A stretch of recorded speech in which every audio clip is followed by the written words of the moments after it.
আসসালামু আলাইকুম, কেমন আছেন সবাই? আশা করি ভালো আছেন। টেকটির পক্ষ থেকে আমি মোহাম্মদ মনির হোসেন আপনাদের সবাইকে জানাই স্বাগতম। সো লাস্ট ভিডিওতে আমরা দেখেছিলাম কিভাবে ম্যাক্স নাম্বার, সর্বোচ্চ নাম্বার কে পাইছে এটা বের করতে হয়, তারপরে হচ্ছে আমরা অ্যারের থেকে কিভাবে অ্যারেকে যোগ করতে পারি এগুলো দেখছিলাম। সো আজকের ভিডিওতে আমরা যেটা দেখবো সেটা হচ্ছে যে আমরা ধরেন অনেকগুলো নাম্বার আছে বা অনেকগুলো, ধরেন যে একটা স্কুলে খেলা হবে, ঠিক আছে? এখন সবাই কাছ থেকে নাম্বার চাইছে, রোল নাম্বার চাইছে, যে যে কে কোন খেলা দিবে। এখন কি করছে যে একই ব্যক্তি 3-4 খেলা দিবে। সো এখন যেটা হয়েছে যে একই ব্যক্তি 3-4 খেলায় নাম দিয়ে দিছে। সো যেই কারণে হয়েছে যে মানে স্টুডেন্ট ছিল 100 জন, এখন প্লেয়ারের সংখ্যা হয়ে গেছে প্রায় 300 জন। তো ডুপ্লিকেট যারা দিছে, যারা ডুপ্লিকেট নাম দিছে তাদেরকে আমরা এখন আলাদা করব। সো এটা করার জন্য আমরা যেটা করতে পারি, আমরা একটা ফাইল তৈরি করি ডুপ্লিকেট নামে, ডুপ্লিকেট ডট জেএস। ওকে, ডুপ্লিকেট ডট জেএস নামে একটা ফাইল তৈরি করলাম। এবং এইখানে আমরা প্রথমেই একটা ভেরিয়েবল ডিক্লেয়ার করে নিই প্লেয়ার আইডি নামে, player ID. Okay, equal to, ধরেন এই যে এই প্লেয়ার আইডিতে ধরেন 1 রোল দিছে, আচ্ছা ডট হবে না, কমা হবে, 1 6 3 7 সামথিং এরকম দিছে। হ্যাঁ, আচ্ছা,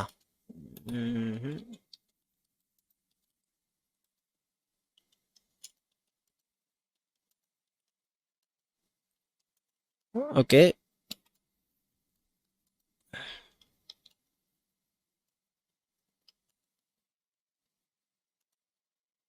ওকে। তো এরকম মনে করেন যে অনেকগুলো আইডি যারা প্লেয়ার আছে তারা দিছে। এখন আমরা এটাকে দুইভাবে আলাদা করতে পারি। একটা হচ্ছে যে আমরা এটাকে এটার ভিতরে একটা লুপ থ্রো করব। লুপ থ্রো করার পরে আমরা যেটা দেখবো যে যেই সংখ্যাটা মনে করেন আমরা একটা নিলাম এবং চেক করব যে এক এখানে আছে কিনা। যদি এক আর থাকে তাহলে এগুলো বাদ দিব অ্যান্ড একটা আমরা নিয়ে নেব। তারপরে 6 চেক করব যে এগুলো আছে কিনা, দেন হচ্ছে 6 আমরা নিয়ে নেব যে কোনো একটাকে।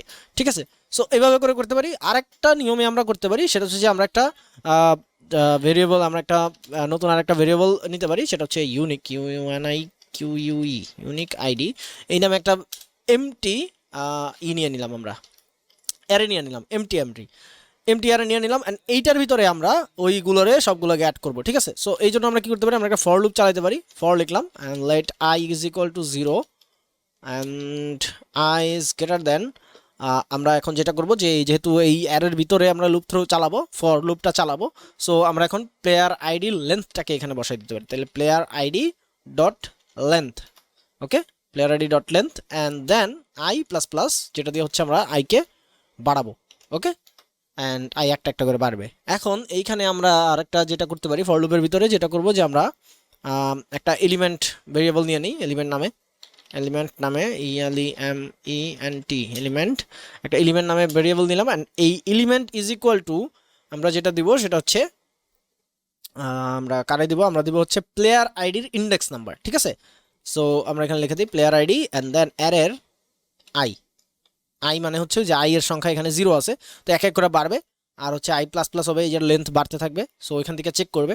ঠিক আছে, so element is equal two ওই যে ওই লেন্থটা নিবে, এই যে একটা একটা করে নিবে। এখন যেহেতু সে একটা একটা করে নিতেছে, যেহেতু এখানে মানে ধরেন 0 ইন্ডেক্সে আছে 1, সো 1-এর পরে সে 6টে নিবে, 1-1কে চেক করবে। এখন এই ক্ষেত্রে আমরা যেটা করতে পারি সেটা হচ্ছে আমরা এখানে একটা ইফ এলস ফাংশন লিখে দিতে পারি। ইফ ইন্ডেক্স, যেহেতু আমরা জানি যে ইন্ডেক্স হচ্ছে মেইন জিনিস, সো এই ক্ষেত্রে আমাদের আচ্ছা এইখানে আমরা ইন্ডেক্স মানে কন্ডিশন লেখার আগে আমরা ইন্ডেক্সটাকে বসায় নিতে পারি, কারণ আমরা জানি যে যদি ইন্ডেক্স অফ দিয়ে আমরা যেই সংখ্যাটা দেখতে চাই ওই সংখ্যাটা যদি এখানে থাকে তাহলে ওই সংখ্যাটার মান হবে প্লাস, অ্যান্ড যদি ওই সংখ্যাটা ডাবল চলে আসে তাহলে ওটা মাইনাস হয়ে যাবে, মাইনাস দেখাবে। ঠিক আছে, মাইনাসের সংখ্যা চলে আসবে। তো এই ক্ষেত্রে আমরা যেটা করতে পারি, আমরা লেট ইন্ডেক্স নামে একটা ভেরিয়েবল নিয়ে নিলাম। Index is equal to unique ID, unique আইডির আমরা কি করব, ইন্ডেক্স অফ বের করবো। ঠিক আছে, কেন? কারণ হচ্ছে ইউনিক আইডিতে আমরা এখান থেকে নিব, আমরা তো প্লেয়ার আইডি থেকে আর ভাগ করতে পারবো না, প্লেয়ার আইডিতে তো আমাদের অলরেডি অ্যাড করা হয়ে গেছে সবগুলো। ঠিক আছে, ডুপ্লিকেট সবই আছে, বাট ইউনিক আইডি নামে আমরা যে নতুন একটা ভেরিয়েবল নিছি ওইটার ভিতরে আমরা ইন্ডেক্স অফ দিয়ে কারে রাখবো, এলিমেন্টকে রেখে দিব। ঠিক আছে, তাহলে আমরা এখানে রেখে দিই element, that's it. So element রেখে দিলাম। এখন এই ইন্ডেক্সটাকে আমরা ইফ ইলসের কন্ডিশনে ভরে দেবো। ঠিক আছে, so if index is equal two double equal -1, ঠিক আছে, মানে যদি -1-এর সমান হয় তাহলে এটাতে কি করব, আমরা আমরা ওইটাকে পুশ করে দিব। ঠিক আছে, পুশ করব কেন, কারণ জিনিসটা একটু বুঝেন। যেহেতু এটা হচ্ছে একটা এমটি স্ট্রিং, এই ইউনিক আইডি একটা এমটি স্ট্রিং, সরি স্ট্রিং না, একটা এমটি কি বলে অ্যারে। সো এই অ্যারের ভিতরে আমরা নতুন নতুন একটা করে সংখ্যা ঢুকাইতেছি। তো যখন আমরা 1 ঢুকাবো, 1কে নিব, তখন সে এই ইন্ডেক্স অফ মানে ইউনিক আইডিতে ইন্ডেক্স অফে কিছু নাই, 1 তো নাই। সো 1 যদি না থাকে তাহলে -1 দেখাবে, ঠিক আছে। -1 দেখাইলো, তাহলে আমরা 1 রে ঢুকাই দিলাম, পুশ করব। এখন আমরা এখানে লিখে দিই ইউনিক আইডি ডট পুশ ব্র্যাকেটে এলিমেন্ট। ওকে, সো সে কি করবে, সে যখন প্রথমে আমরা মানে প্রথম সে 0 ইন্ডেক্সটা নিল, 1 নিল। সো 1 পাওয়ার পরে সে কি করবে, index is equal to unique ID element of element. So এলিমেন্টকে সে দেখবে যে এটা ভিতরে ইন্ডেক্স মানে ইন্ডেক্স ইউনিক আইডির ইন্ডেক্সের ভিতরে এলিমেন্টটা আছে কিনা, এই যে এলিমেন্ট সংখ্যাটা হবে। সো এটা যদি না থাকে তাহলে -1 দেখাবে। সো -1 যখন দেখাবে তখন আমরা কি করতেছি, ইফ মানে ইন্ডেক্স ইজ ইকুয়াল টু -1, যদি -1 হয় তাহলে তারে পুশ করে দাও, মানে ইউনিক আইডিতে ঢুকায় দাও। আমরা এর আগে দেখছিলাম পুশ পুল কি করে, পুল হচ্ছে বের করে দেয় আর পুশ ইন করে দেয়, ঠিক আছে। সো পুশ করে মানে যাতাযাতি করে ঢুকাই দিলে, ঠিক আছে। সো এখানে এলিমেন্ট দিয়ে দিলাম। তো এখন যদি আমরা এটাকে কনসোল লক করি, কনসোল ডট লক, অ্যান্ড এখানে আমরা যদি ইউনিক আইডিতে দেখি, ইউনিক আইডি, অ্যান্ড এবার যদি আমরা এখানে রান করি টার্মিনালে এসে, আমরা যদি লিখি হচ্ছে not duplicate dot JS, and that is boom. দেখেন 1 6 3 7 8 9 2, এই যে 1 আর আসে নাই, ঠিক আছে, 2, তারপরে 3 নাই, 5, তারপরে 4, তারপরে 8 আসে নাই, 9 আসে নাই, তারপরে 10 11 12, তারপরে এইগুলো সব আবার ডুপ্লিকেট। তার মানে বুঝতে পারছি, আমরা যদি না বুঝে থাকি তাহলে আমরা এটাকে একটা করতে পারি, আমরা এখানে একটা ওই কি বলে এটাকে ব্রেক পয়েন্ট দিয়ে আমরা এটাকে ডিবাগ করেও দেখতে পারি।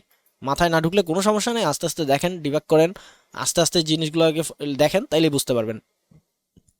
সো প্লেয়ার আইডির index 0 is equal to 1, so এখানে গেল।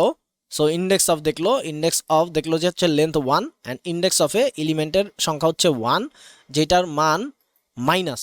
So if index is equal to -1, so যেহেতু -1 হয়েছে, দ্যাটস ওয়াই সে কি করতেছে, সে পুশ করতেছে এলিমেন্টকে। সো এখন ইউনিক আইডি 0 আছে, আমরা যদি নেক্সটে যাই তাহলে আমরা দেখতে পারবো ইউনিক আইডির মান কত আছে, কোথায় কোথায় কোথায়, এই যে ইউনিক আইডির লেন্থ এখন 1 হয়েছে, ঠিক আছে, অ্যারো মানে 1 ঢুকছে। আচ্ছা যাই হোক, তারপরে আমরা যদি দেখি যে প্লেয়ার আইডি এখন আছে কততে, 2 এ আছে। আমরা যদি এলিমেন্ট দেখি, element is equal to 1, and then index of element 6, এখন সে 6 রে চেক করতেছে। সো 6 রে যখন চেক করলো, এটাও মাইনাস আছে, -1 আছে। তো দেন হচ্ছে আমরা যাই, পুশ করছে 6কে যখন ইউনিক আইডিতে পুশ করলো, তখন ইউনিক আইডি আমরা যদি আর একটা ব্রেক থ্রু দিই তাহলে দেখবো আমরা ইউনিক আইডি এখন কত হয়েছে, 6 হয়েছে। তার মানে কি পাইতেছি আমরা, প্রথমে 0 ইন্ডেক্সে পাইছি 1, তারপরে 1 ইন্ডেক্সে পাইছি আমরা হচ্ছে 6, আচ্ছা, তারপরে হচ্ছে 3। আচ্ছা আমরা একটু দেখি যেখানে ডুপ্লিকেট আছে ওইখানে যাই দেখি, 7 8 9, এরপরে যখন 1-এ আসবে তখন আমাদের দেখতে হবে এটার লেন্থ কত আছে এখন, ইন্ডেক্স 4, 0 1 2 3 4, আচ্ছা 8, আচ্ছা তাহলে ইন্ডেক্স অফ এলিমেন্টের মান আছে কত, 9।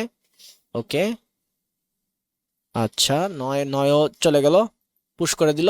ওকে, এখন হচ্ছে দেখার বিষয় যে ডুপ্লিকেটার কিভাবে ধরে। দেখেন প্লেয়ার আইডির লেন্থটাকে সে দেখলো, এখন 1-এ আসছে, 1-এ আসার পরে প্লেয়ার আইডি কততে আছে, 6 নাম্বারে আছে, ঠিক আছে। তো 6 নাম্বার লেন্থে যখন আসছে তখন তার এলিমেন্টে কত আছে, 1। সো 1কে সে পায়ে গেছে, তার মানে কি এখানে 1 আছে, মানে ইউনিক আইডিতে এখন 1 পুশ হয়ে গেছে। তার মানে এখন যদি সে দেখতেছে ইউনিক আইডিতে 1 পুশ, তার মানে ইউনিক আইডির এখন সংখ্যা দেখেন 1 কিন্তু আর আসে নাই, ঠিক আছে, 1 6 3 7 8 9, তারপরে এই যে 1 যে আছে 1 কিন্তু আর আসে নাই। ওকে, তারপরে যে 2, এই যে এখন দেখবো আমরা 2 চলে আসছে, এই যে 6 নাম্বার ইসে 2 চলে আসছে, লেন্থ হচ্ছে 7, বাট আমরা আছি 6 নাম্বার ইসে। ওকে, বুঝতে পারছেন আই থিঙ্ক। যদি না বুঝে থাকেন তাহলে এইভাবে পুশ করে করে দেখতে পারেন, পুরোটা পুশ করে করে দেখলে হচ্ছে আমাদের মানে টোটাল জিনিসটা শেষ হয়ে যাবে। অ্যান্ড আপনারা এখানে ওই ডিবাগে অ্যান্সারটা নাও পাইতে পারেন, প্রসিড উইথ ওয়ান কোড। যাই হোক, সো ডিবাগে অ্যান্সারটা মাঝে মাঝে ঝামেলা করে, ডিবাগ হইতে একটু সমস্যা করে। আচ্ছা ডিবাগ হইতে সমস্যা করে না, বিকজ অফ আমরা ব্রেক থ্রো ওইখানে রাইখা দিছি, দ্যাটস ওয়াই। এখন যদি ডিবাগ করি তাইলে এই যে চলে আসছে। সো আই থিঙ্ক আপনারা বুঝতে পারছেন যে কীভাবে আমরা ডুপ্লিকেট নাম্বার বের করতে পারি খুব ইজিলি। সো এটা ছিল ডুপ্লিকেট নাম্বার। আমরা নেক্সট ভিডিওতে আরেকটা জিনিস দেখবো, সেটা হচ্ছে ওয়ার্ড কাউন্ট কীভাবে করতে হয়। ধরেন আমরা যদি একটা স্ট্রিং লিখি, ওটা আমরা কীভাবে কাউন্ট করি আমরা নেক্সট ভিডিওতে দেখবো। সো আজকের ভিডিও এই পর্যন্ত, আশা করি ভিডিও বুঝতে পেরেছেন। যারা ফেসবুকে দেখতেছেন, যারা নতুন আছেন তারা অবশ্যই পেজটাতে লাইক করবেন এবং ফলো করবেন, আর যারা ইউটিউবে আছেন, যারা নতুন আছেন তারা অবশ্যই সাবস্ক্রাইব করবেন এবং পাশে থাকা বেল আইকনে প্রেস করে দেবেন। আর যারা পুরাতন আছেন তারা সবাই লাইক কমেন্ট শেয়ার করবেন। নেক্সট ভিডিওতে দেখা হবে, ততদিন পর্যন্ত সবাই ভালো থাকুন, সুস্থ থাকুন, আল্লাহ হাফেজ, আসসালামু আলাইকুম।